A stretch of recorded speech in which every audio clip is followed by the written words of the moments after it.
Bonjour à tous et bienvenue dans cette nouvelle vidéo.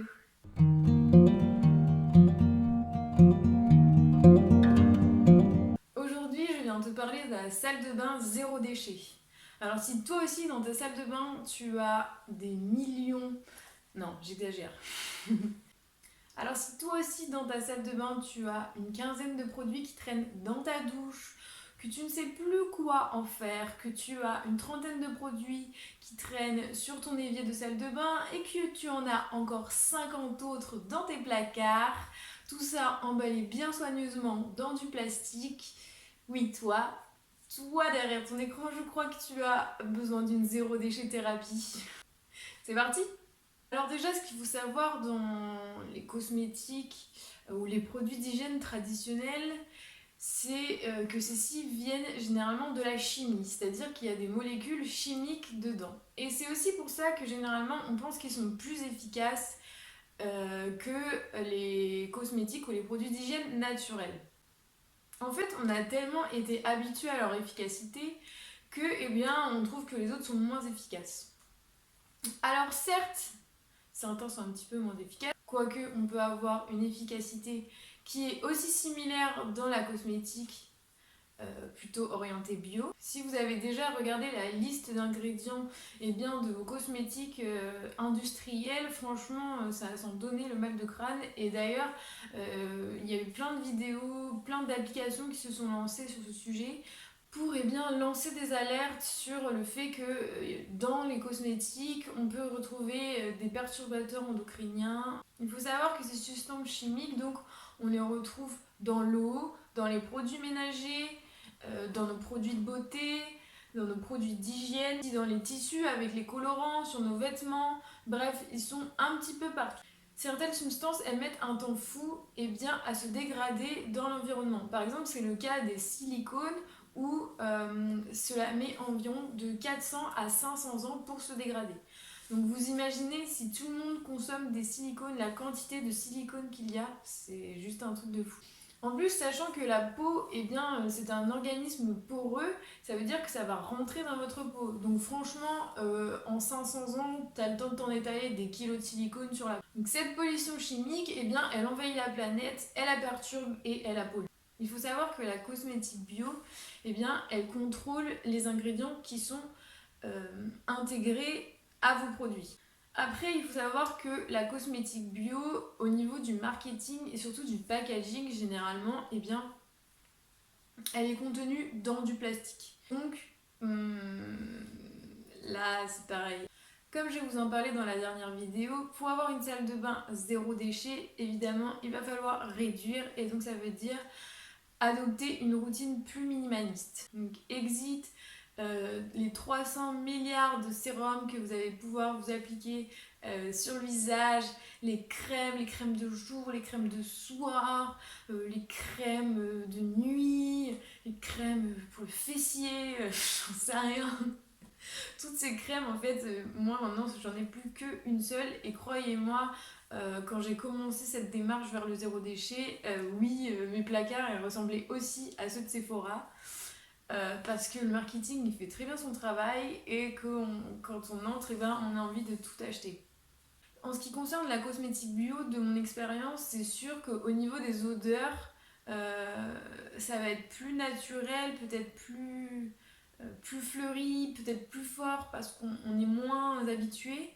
Mais au final, ça va aussi dans une démarche où on se rapproche de la nature, se rapprocher de la nature, et c'est aussi par là que ça passe, par les sens, et notamment par l'odorat. Donc évidemment, si vous avez une crème dont vous détestez l'odeur, c'est pas la peine de vous l'étaler et de vous forcer à sentir cette odeur. Il y a des choses qui sont très bien dans la cosmétique bio, mais voilà, je préviens juste pour ceux qui passent de l'industriel au bio, et souvent c'est la remarque qu'on fait, mais vous verrez, vous finirez par vous habituer. Et donc la salle de bain minimaliste et zéro déchet, ça doit déjà commencer par faire du tri. Faire du tri dans déjà vos produits périmés, les produits que vous n'utilisez plus, même les produits qui sont presque neufs mais que vous n'avez jamais utilisés. Ça nous amène à repenser les besoins. Qu'est-ce qu'on a vraiment besoin dans notre routine? C'est pas parce que à la pub on nous a dit qu'il nous fallait absolument cette crème pour le corps qu'on en a forcément besoin. Ou par exemple pour les sérums, moi avant j'utilisais des sérums parce que je pensais que c'était vraiment indispensable et en fait j'en utilise plus et tout va bien. Ma peau ne s'est pas, n'est pas tombée en lambeaux, non, elle est encore en pleine forme. Donc, pour les produits que j'utilise dans ma salle de bain, zéro déchet et minimaliste. Donc forcément, j'utilise des cotons démaquillants de la marque Les Tendances d'Emma. C'est une marque qui est très connue. Je crois que je l'ai payé 25 €. Ça fait maintenant 2 ans. 2 ans que je les ai parce que je les avais achetés au tout début. Franchement, ils sont encore.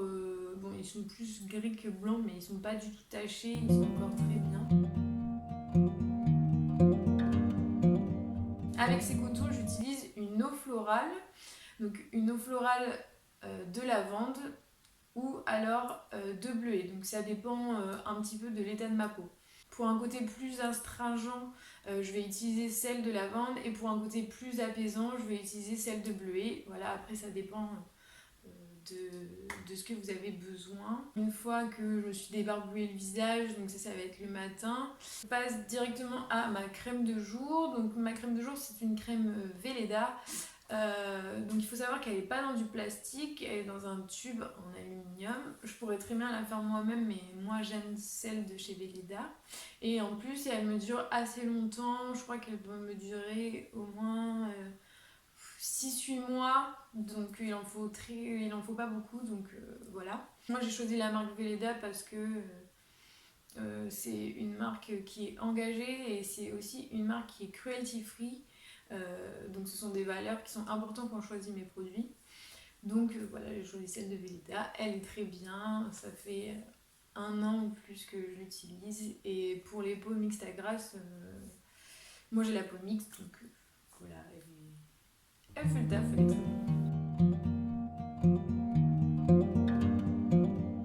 Ensuite, pour ce qui concerne le déodorant, donc j'ai le très célèbrement connu déodorant de chez Clémence et Vivien. Je pense que Clémence et Vivien, il y a énormément de gens qui utilisent cette marque et franchement c'était une très très belle surprise puisque en fait j'ai essayé beaucoup de déodorants, que ça soit en solide, celui de l'Amazona, que ça soit en stick, celui d'Acorel, celui de Velleda, voilà, en bille. À chaque fois, eh bien, ça ne marchait pas sur moi. Donc j'ai été ravie que celui-là marche. En plus, il est cruelty free, il est vegan, il est dans un pot en verre. Donc, bah, c'est parfait. Je vous montrerai celui que j'ai. Il sent hyper bon. Moi, j'adore la fleur d'oranger. Donc, voilà. Et le fait que ça soit dans un pot, il est pas trop solide. On arrive facilement à le prélever.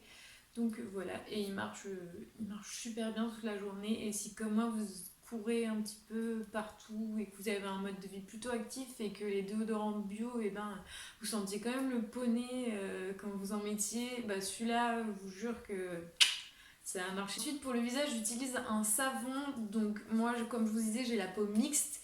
Donc, j'utilise un savon d'Alep. Avant, j'utilisais des gels nettoyants, donc pareil, dans du plastique. Franchement, le savon d'Alep, ça fait exactement la même chose. C'est super bien pour les peaux mixtes. Donc, je peux que vous encourager à passer au savon d'Alep. On le trouve très bien en vrac. Pour ce qui est de l'hydratation du corps, donc j'utilise une huile végétale. Donc souvent c'est une huile d'amande douce. Donc c'est contenu dans un flacon en verre. Vous pouvez, je pense aussi, peut-être en trouver en vrac. En tout cas, voilà, c'est quelque chose qui me dure 2 mois environ. Donc là j'avais pris des petites pour tester, mais je pense que je vais passer sur les grandes pour que ça me dure 4 mois, parce que ça doit être le double, donc au final ça me fera moins de déchets. Et puis le verre, ça se recycle beaucoup mieux que le plastique. Et au niveau gamme de prix, franchement c'est pas plus onéreux qu'une crème hydratante en fait. Alors en ce qui concerne les brosses à dents, donc j'en ai deux. J'en ai une en bambou et une de chez Lamazuna qui est connue où on change juste la petite tête de la brosse à dents. Donc dans les brosses à dents, il y a plusieurs teams. Il faut savoir que oui, le bambou, eh bien, généralement, ça vient de loin et que ça a un impact écologique plus fort que notre brosse à dents en plastique où on va changer la tête. Après, la brosse à dents en bambou, elle va pouvoir être compostable. Donc, en fait, quand on coupe les petits fils de la brosse à dents, là, il n'y a plus rien. Enfin, les petits fils, les petits... vous voyez les petits tucs là, pour brosser les dents. Quand on coupe ça, eh bien, on peut ensuite le jeter dans le compost. Après, pour les brosses à dents de l'Amazona, donc on a juste en fait la petite brosse comme déchet et encore on peut le renvoyer chez eux. C'est deux salles, deux ambiances, donc c'est un peu à vous eh bien, de choisir ce qui vous ira. Après, il y a aussi des brosses à dents en bambou avec la tête, interchangeable.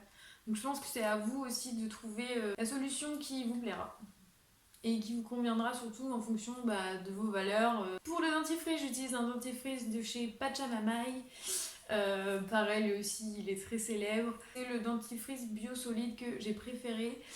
Pourquoi? Parce qu'on a quand même une haleine assez fraîche. Je trouvais que c'était le point un peu noir des dentifrices faits maison ou alors des autres dentifrices solides des autres marques.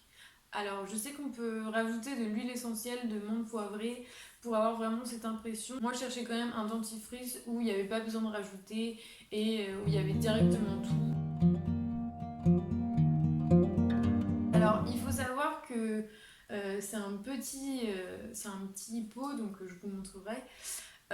Et j'ai déjà entendu dans un magasin de vrac une copine d'une fille en fait qui discutait autour du dentifrice et qui disait ah mais c'est tout petit, ça doit être fini en 2 semaines. Alors non, il faut savoir qu'en fait on frotte sa brosse à dents dessus et il y a très peu de matière qui est prélevée. Et en fait avec l'eau, vu que ça crée une réaction et que ça mousse un petit peu, non, en 2 semaines vous n'avez pas fini votre dentifrice et ça dure même plus longtemps qu'un dentifrice conventionnel. Donc il n'y a pas de souci à avoir là-dessus.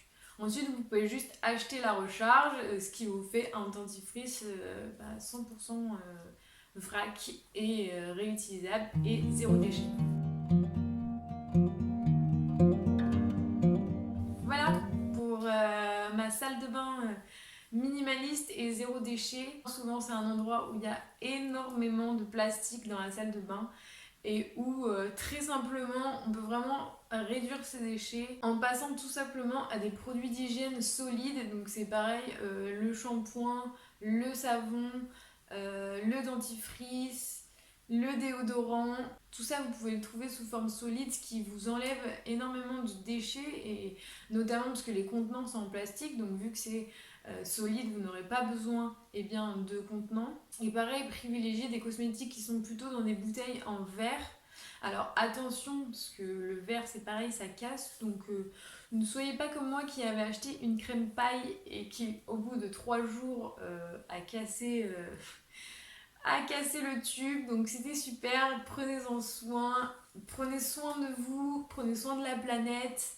N'hésitez pas à me dire dans les commentaires si vous aussi vous avez déjà entrepris des démarches dans votre salle de bain, si vous avez réduit votre consommation de produits d'hygiène, de cosmétiques, ou si chez vous c'est encore Sephora.